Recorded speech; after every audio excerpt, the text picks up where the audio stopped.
পাঁচ ভাই পাঁচটা উত্তর পেয়ে গেল। কৃষ্ণচন্দ্র বলে উঠল, যুধিষ্ঠির দাদা, আমাকে যে সময় হয়ে গেছে, আমার এক ভক্তের গৃহে যেতে হবে। কথা দেওয়া আছে, যতদিন পৃথিবী থাকবে সেই ভক্তের গৃহে আমাকে যেতে হবে, আর সেই ভক্তের গৃহে গিয়ে আমাকে সেবা নিতে হবে। যুধিষ্ঠির মহারাজ বলে উঠল, হে কৃষ্ণচন্দ্র, আমি আপনার সঙ্গে যাব। বলছে, এটাই তো আমি চাইছিলাম, তোমাকে দেখাবো আমি কোথায় যাই আর কলিকে কোথায় থাকে। আজ কৃষ্ণচন্দ্র যুধিষ্ঠির মহারাজে চলেছে কোথায়? বলি মহারাজের গৃহে। আজ কৃষ্ণচন্দ্র চলেছে। গোবিন্দ বল তোরা রাধে রাধে বল, গোবিন্দ বল তোরা রাধে রাধে বল, গোবিন্দ বল তোরা রাধে রাধে বল, গোবিন্দ বল তোরা রাধে রাধে বল। একবার গোবিন্দ বল, একবার রাধে রাধে বল, একবার গোবিন্দ বল, একবার রাধে রাধে বল, গোবিন্দ বল রাধে রাধে বল, গোবিন্দ বল রাধে রাধে বল। গোবিন্দ গোবিন্দ গোবিন্দ গোবিন্দ গোবিন্দ গোবিন্দ চন্দ্র কি জয়। গোবিন্দ বল তোরা রাধে রাধে বল, গোবিন্দ বল তোরা রাধে রাধে বল, গোবিন্দ বল তোরা রাধে রাধে বল। পৌঁছে গিয়েছে বলি মহারাজের দরবারে।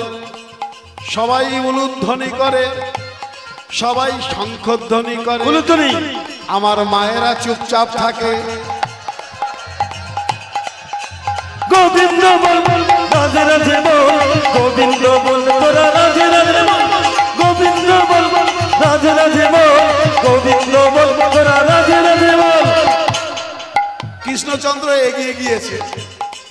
কৃষ্ণচন্দ্র বলি মহারাজের গৃহে এগিয়ে গিয়েছে, আর পিছন ফিরে তাকিয়ে দেখে যুধিষ্ঠির মহারাজ নাই। যুধিষ্ঠির কেন পেছনে পড়ে গেল? যুধিষ্ঠির মহারাজ দেখছে যে বলি মহারাজ ভগবানের পরম ভক্ত, যার বাড়ির সামনে তুলসী গাছ, যার বাড়ির সামনে রাধা কৃষ্ণের ছবি, যার বাড়ির সামনে কৃষ্ণ বিগ্রহ বসানো রয়েছে, তারই বাড়ির সামনে একটা বিশাল লম্বা মানুষকে গলায় চেন দিয়ে গরুর মতো খোঁটা পুঁতে আটকে রেখেছে। বলছে, ও কৃষ্ণচন্দ্র শোনো শোনো শোনো। বলে, কি? বলে, আচ্ছা ওই মানুষটা কি বলো তো? কৃষ্ণচন্দ্র বলছে, দেখো দাদা, একটা কথা বলি, যার বাড়িতে গেছো তুমি তার অতিথি। তার বাড়িতে কটা আলমারি আছে, কটা ক্যালেন্ডার আছে, কটা কি আছে, ওসব দেখার তোমার ছোট আলমারি কি বড় আলমারি দেখার দরকার? তার বাড়িতে বড় আলমারিতে কি আছে, ছোট আলমারিতে কি আছে, তোমার দেখার দরকার। চলো।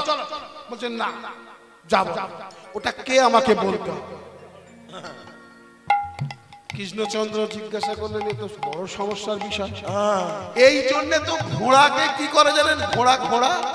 ঘোড়া যখন ঘোড়া দেখেছেন তো, আমার ঘোড়া দেখেছেন, রেসের মাঠের ঘোড়ার দেখবেন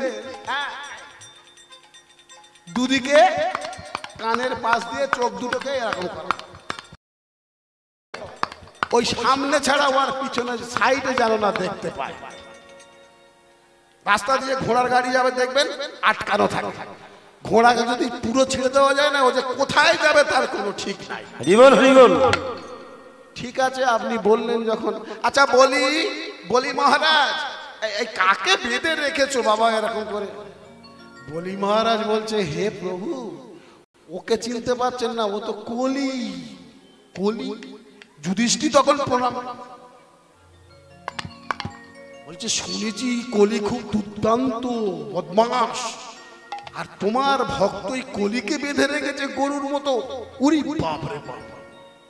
কলি চিন্তা করলো, এ তো যুধিষ্ঠির ধর্মরাজ, ধর্মপ্রাণ, এখানে একটু হ্যারিকেন করতে হবে না।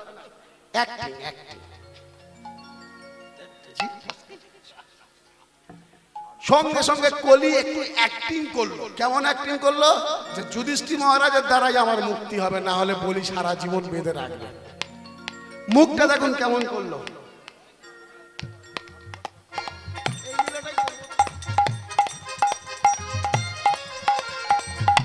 হয়েছে গো? তোমার কি হয়েছে? এমন মুখটা কাঁচু মাচু করে আছে বাবা, যুধিষ্ঠির মহারাজের দয়া হলো দেখে। বলছে একটা কথা বলবো কৃষ্ণচন্দ্র, মানুষটাকে ছেড়ে দিতে বল। বলি মহারাজ বলল, যেমন আছেন যুধিষ্ঠির মহারাজ ভালো আছেন, ওকে ছেড়ে দিলে ও কিন্তু ওর কাজ শুরু করে দেবে। বলছে না, ওসব কথা বাদে, ও এখন তো তারপর যুগত তো সময় আসেনি, ওকে ছেড়ে দিন আপনি। কৃষ্ণচন্দ্র বললো, বলি তুমি তাহলে ছেড়ে দাও তো ওকে। বললো, প্রভু আপনি বলবেন আর আমি ছেড়ে দেবো না, এটা হয়? ঠিক আছে, কোনো ব্যাপার নেই, ছেড়ে দেব। কলিকে বাঁধন খুলে দিল বলি মহারাজ। আর যাওয়ার সময় কলি বিড় বিড় বিড় বিড় করে কথা বলছে। যুধিষ্ঠির মহারাজ বলল, কৃষ্ণচন্দ্র কি বলে বলে যাচ্ছে বলো তো? বললো, ও বললো আবার তোমার সঙ্গে দেখা করবে। বলে দেখা করা তো উচিত, এই যে আমরা ছেড়ে দিলাম, ওকে তো দেখা করা অবশ্যই উচিত। কৃষ্ণচন্দ্র বললো, হতভাগা, দেখা হলে বুঝতে পারবে। বলি মহারাজের ঘরে সেবা করলো ভগবান, সেবা করে বেরিয়ে আসছে। ওমা আজকে রোদ্দুর উঠেছিল, রোদ্দুর উঠেছিল আজকে। আর রোদ্দুর উঠলে আমরা কোথায় কাঁটা বাবলা গাছের গোড়ায় গিয়ে বসি? রোদ্দুর উঠলে কোথায় গিয়ে বসি? মা বলে বাবলা গাছের গোড়ায়, বট গাছের গোড়ায়। কারণ বট গাছের গোড়ায় মা সীতা বটকে আশীর্বাদ করেছিল, বটকে বর দিয়েছিল বট গাছকে, যে বট গাছের তলদেশে সদা সর্বদা শীতল বায়ু থাকবে, তাই না? এত রোদ্দুর ভগবান কৃষ্ণচন্দ্র লীলা করলেন, এত গরম ফেললেন। যুধিষ্ঠির মহারাজ বলে উঠল, কৃষ্ণচন্দ্র খুব কষ্ট আছে, চলো গিয়ে বট গাছের তলায় গিয়ে বসি। কৃষ্ণচন্দ্র বলে, বাবলা গাছের তলায় গিয়ে বসো, তো বট গাছের তলায় যেও না, তোমার সবসময় টেরা বাঁকা কথাবার্তা। চলো বট গাছের তলায় একটু রেস্ট নিয়ে, একটুখানি বিশ্রাম নিয়ে তারপরে আমরা চলে যাব। ও বট গাছের তলায় গেল। আজকে কি বৃষ্টি হয়েছিল? কিন্তু বট গাছের তলায় বৃষ্টি অঝরে ঝরে পড়ছে। আরে যুধিষ্ঠির মহারাজ চলে এসো। আরে বাবা, তুমি তো ভিজে গেলে একদম। কৃষ্ণচন্দ্র বলে, কোন জায়গায় বৃষ্টি নেই, বট গাছের নিচেই বৃষ্টি। আরে বাবা ভিজে যাচ্ছ, চলে এসো। বলছে যুধিষ্ঠির দাদা, কোন জায়গায় বৃষ্টি হচ্ছে? বট গাছের তলায় বৃষ্টি করলো। বলে হ্যাঁ তাই তো। বলে হতভাগা, বুঝতে পারছো না? বট গাছের ওপরে দেখো না জলধারা। যুধিষ্ঠির মহারাজ দেখছে ওপরে বসে আছে সেই মানুষটা যাকে কিছুক্ষণ আগে ছেড়ে দিয়েছে, সে প্রস্রাব করছে। যুধিষ্ঠির বলে,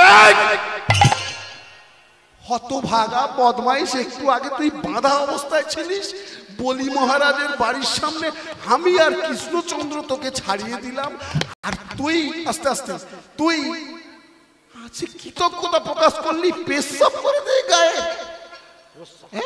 আরে আমার গায়ে প্রস্রাব করে দে, আমার দুঃখ নেই, ভগবানের গায়ে পর্যন্ত দিলি। কলি মহারাজ বলছে, যুধিষ্ঠির মহারাজ কথা বলবেন না, কথা বলবেন না। তোমার ভগবান শ্রীকৃষ্ণকে তুমি জিজ্ঞাসা করো আমাকে কি দিয়ে সৃষ্টি করেছে। হিংসা, ঘৃণা, বিদ্বেষ, রাগ এসব দিয়েই আমাকে তো সৃষ্টি করেছে। আরে সাপের দাঁতে বিষ দিয়েছে, পিঁপড়ের দাঁতে বিষ দিয়েছে, কাঁকড়া বিচের হুলে বিষ দিয়েছে, আর আমাকে রাগ, হিংসা, বিদ্বেষ দিয়ে জন্ম দিয়েছে। আমাকে যেটা দিয়েছে আমি ওটাই দিচ্ছি। কোকিলের কণ্ঠে সুর দিয়েছে, শালিকের কণ্ঠে সুর দিয়েছে, তোতার কণ্ঠে সুর দিয়েছে, আর আমাকে কি দিয়েছে? শুধু রাগ আর ঘৃণা ছাড়া কিছু দিয়েছে? আরে আপনি ধর্মপ্রাণ যুধিষ্ঠির, তাই আপনাকে সঙ্গে রেখেছে।